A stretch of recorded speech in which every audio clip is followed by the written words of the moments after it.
You've been told spiders are dangerous, that they're out to bite you, that they crawl into your mouth while you sleep, that almost anything with 8 legs is one wrong move away from putting you in a hospital. Almost none of that is true. The real story is stranger. An animal that can plan several moves ahead with a brain the size of a sesame seed. That spins a fiber tougher than the armor humans are still trying to reverse engineer. And that quietly eats more meat every year than all of humanity combined. Anything you know about spiders is wrong. Stick around because the real version is a lot less scary and a lot more impressive. Start with the basics almost nobody has right.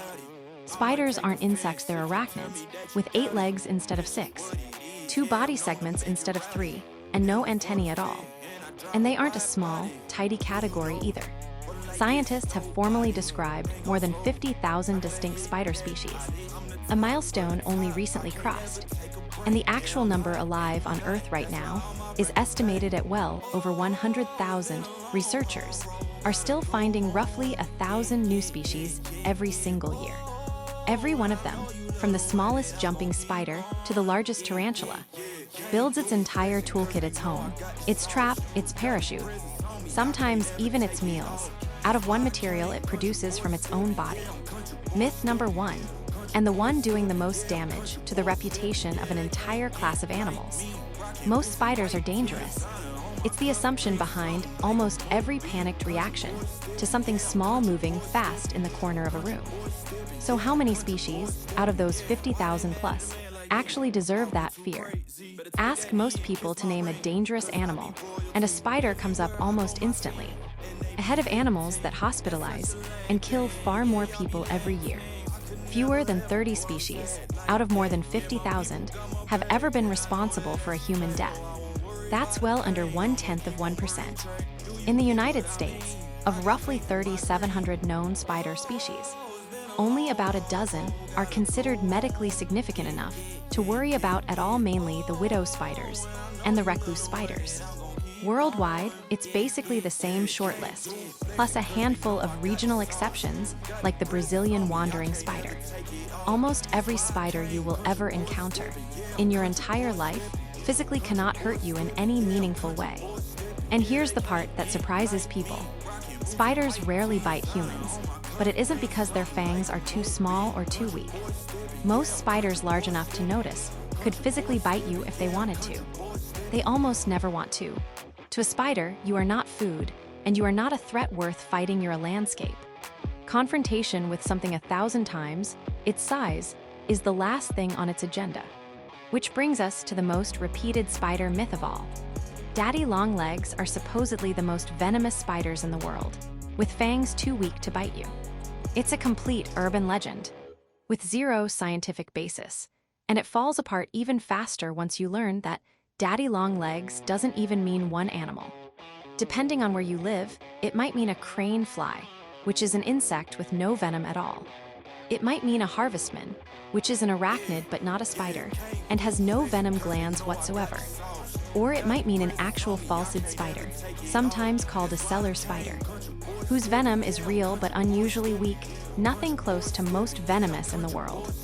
The myth survives partly because it sounds specific and scientific, a precise, memorable claim is much stickier than the boring, accurate answer, even when the boring answer is the true one. Now the one almost everyone has heard, and almost everyone has repeated as fact. You supposedly swallow about 8 spiders a year while you're asleep. It gets brought up constantly, half as a joke, half as something people genuinely believe. So where did that number actually come from? It came from nowhere. There is no scientific study behind it, no medical record of it ever happening, not one documented case anywhere. The number is widely traced back to a 1993 magazine article that invented the statistic specifically to prove a point about how easily fake facts spread once people start repeating them. And then the fake fact outlived the point it was making. It also conflicts with basic biology on both sides. Spiders avoid the vibration and noise of your breathing and heartbeat. A sleeping human is closer to a small earthquake than an invitation.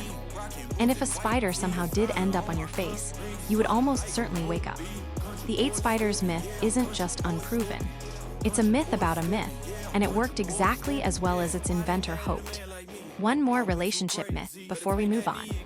Female black widows supposedly always eat the male after mating. It's practically the species' entire cultural identity. The reality is much messier. That near-certain rule only holds for black widow species in the southern hemisphere. Among the species living in the United States, mate cannibalism happens only sometimes in the eastern black widow, and has genuinely never been observed in the wild in the western black widow.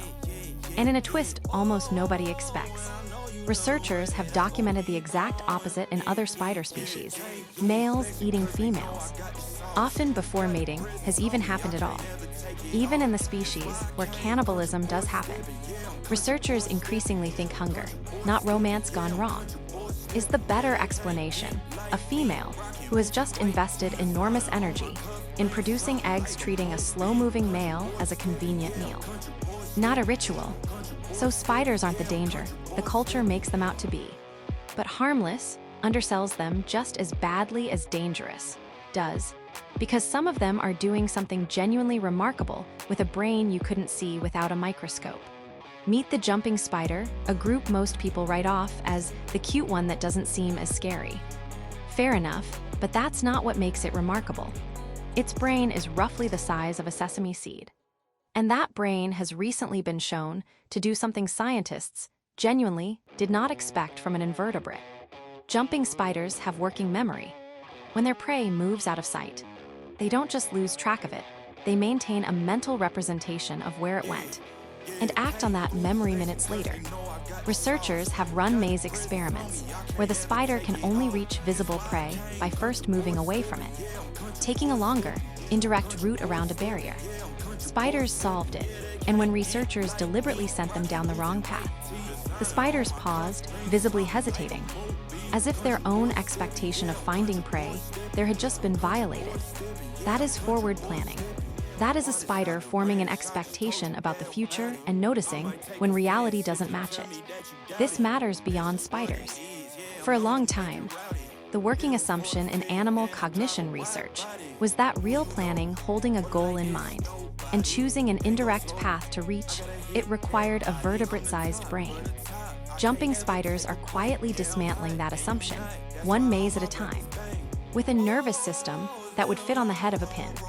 None of this means a jumping spider is reasoning the way you or I would. But it does mean the line between instinct and thought is a lot blurrier than the size of the brain drawing it would suggest. A brain that plans ahead is impressive on its own. But spiders have a second trick that has nothing to do with intelligence and everything to do with material science humans are still racing to catch up to. You've probably heard that spider silk is stronger than steel. It sounds like the kind of exaggerated trivia that turns out to be only technically true with a dozen asterisks. It isn't, and the real reason why was only worked out very recently. Weight for weight, spider silk really can exceed the tensile strength of steel, and modern lab-produced spider silk fiber has measured toughness roughly 6 times that of Kevlar, the material literally built for bulletproof vests. For decades, nobody fully understood why. Then, in recent research, scientists finally cracked the mechanism. As the spider pulls silk out of its body during spinning, the stretching aligns the silk's protein chains and dramatically increases the number of hydrogen bonds, locking those chains together. More alignment, more bonds, more strength assembled at body temperature. From a liquid protein through an opening smaller than the tip of a pin. This isn't just a lab curiosity anymore. In 2026, companies producing recombinant spider silk at industrial scale reported over a metric ton of spider silk cocoons in a single month. A 5-fold jump from their previous best, aimed at applications from surgical sutures to next-generation body armor. The material a spider makes for free, spun through its own body, is now something humans are trying to manufacture on purpose. None of that required killing a single spider. The silk is produced by genetically engineered organisms carrying spider genes, precisely because farming actual spiders at that scale turns out to be impractical. Spiders, it turns out, are famously bad at sharing space with each other. Between the danger myths and the silk science, It's easy to lose sight of what spiders actually do for the rest of us, every single day, at a scale that's genuinely hard to picture. The global spider population eats an estimated 400 to 800 million tons of insects and other prey every single year. For comparison, all of humanity together eats roughly 400 million tons of meat and fish annually. Spiders as a group out-eat the entire human species, while weighing in total only about 25 million metric tons. They do this quietly, for free, mostly in forests and grasslands, controlling the exact insect populations that would otherwise devastate crops and spread disease. It is, by any reasonable measure, one of the largest pest control operations on the planet, and it runs entirely without anyone noticing.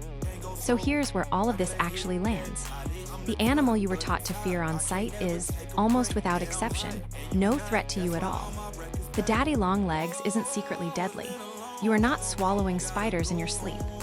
And underneath all of that misplaced fear is an animal capable of planning several steps ahead with a microscopic brain, spinning a fiber humans are still trying to replicate at industrial scale, and quietly eating more than all of humanity, combined to keep the rest of the ecosystem in balance.